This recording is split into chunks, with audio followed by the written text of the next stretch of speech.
Você já caiu no golpe do estudo clínico? Aquele profissional que põe um monte de estudo clínico e aí te convence que usar um tratamento que você nem acha que talvez seja tão bom assim vai funcionar?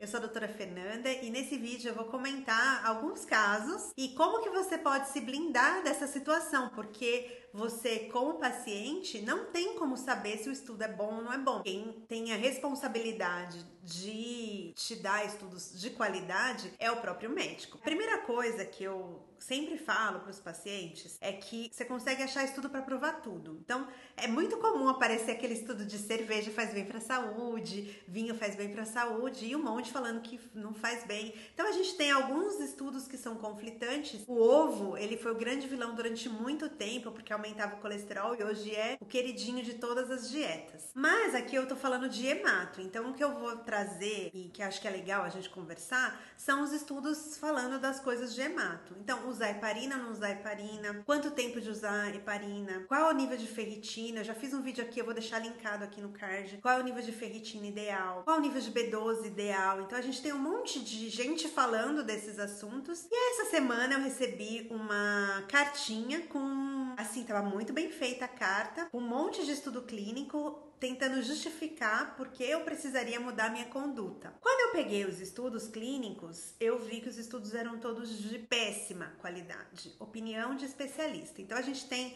opinião de especialista, estudo observacional, que só vai ver o que aconteceu. Isso não comprova que aquela coisa funciona. A gente tem os ensaios clínicos randomizados sem cegamento e os com cegamento. Os com cegamento, eles são melhores porque eles tiram o viés que a gente que tá tratando fala, nossa, acho que isso daqui funciona. E aí vai usando mais. O que eu sempre falo para as minhas pacientes é o seguinte, dentro do estudo clínico, a gente estuda um tipo específico de população. Quando a gente soma outras situações, a gente tem que colocar na balança se o que a gente está vendo naquele estudo se aplica a você com todas as condições que você tem. Por exemplo, quando a gente faz um estudo de ferro para avaliar a gestante, a gente vai definir um nível ideal, que a maioria dos estudos é entre 20 e 30, sendo que a gente sabe que abaixo de 30 é ferropenia, mas assim, vai ser mais deletério, vai ter mais problemas se tiver abaixo de 20. E tem alguns lugares falando tal do nível de 70 de ferritina. Da onde saiu esse nível de 70? Nessas referências que a pessoa me mandou, era uma opinião de especialista, não tinha um estudo comprovando que era exatamente acima de 70. Por que que eu gosto de falar isso? Porque às vezes no seu contexto clínico,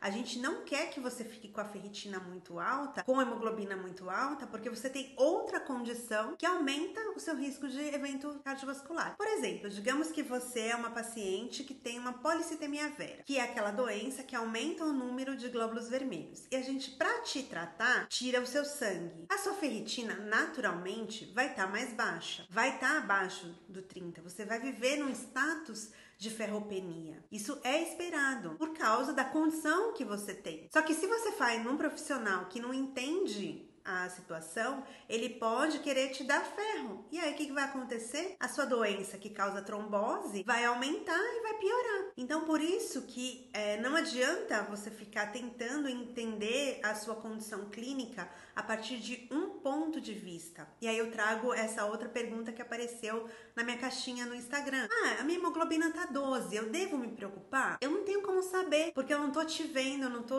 entendendo nada. 12 é uma hemoglobina normal para mulher. Se você for mulher, pode ser que sim, mas pode ser que a sua ferritina esteja baixa, pode ser que a sua vitamina B12 esteja baixa, pode ser que você tenha um mieloma múltiplo, uma leucemia, uma plaquetopenia, tem um monte de situação que só com um dado a gente não vai conseguir te dar uma resposta que te tranquilize. Eu não sei se você tem que se preocupar com essa condição de saúde por conta de uma hemoglobina normal, mas sempre que você pensar que tá preocupado, consulta um médico. Eu acho que o melhor caminho é encontrar profissionais de qualidade que vão te trazer os estudos com qualidade, não esses estudos observacionais de respaldo. Observação não é respaldo de literatura, gente. Por mais que as pessoas usem isso, estudo observacional é só que várias pessoas observaram aquela condição, mas não tem causalidade. Não vai ser que fazer dessa forma vai causar isso. Observou-se que, e aí a partir desse estudo observacional a gente deveria conduzir um estudo clínico. E aí, para terminar o vídeo, eu vou falar sobre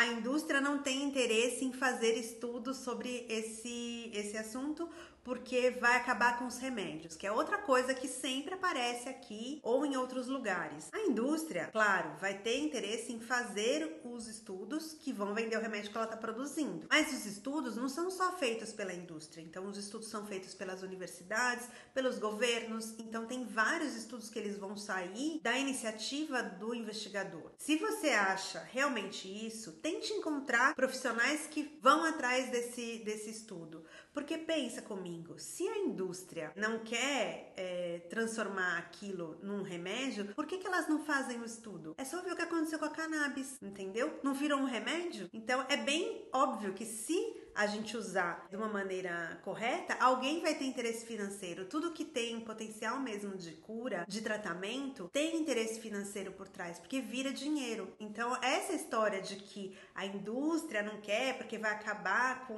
né, não cola pra mim. Espero que você tenha gostado do vídeo. Se você tem uma opinião diferente, deixa aqui embaixo. Só não sejam agressivos, tá? E se você tem sugestão de outro vídeo, só deixar aqui também.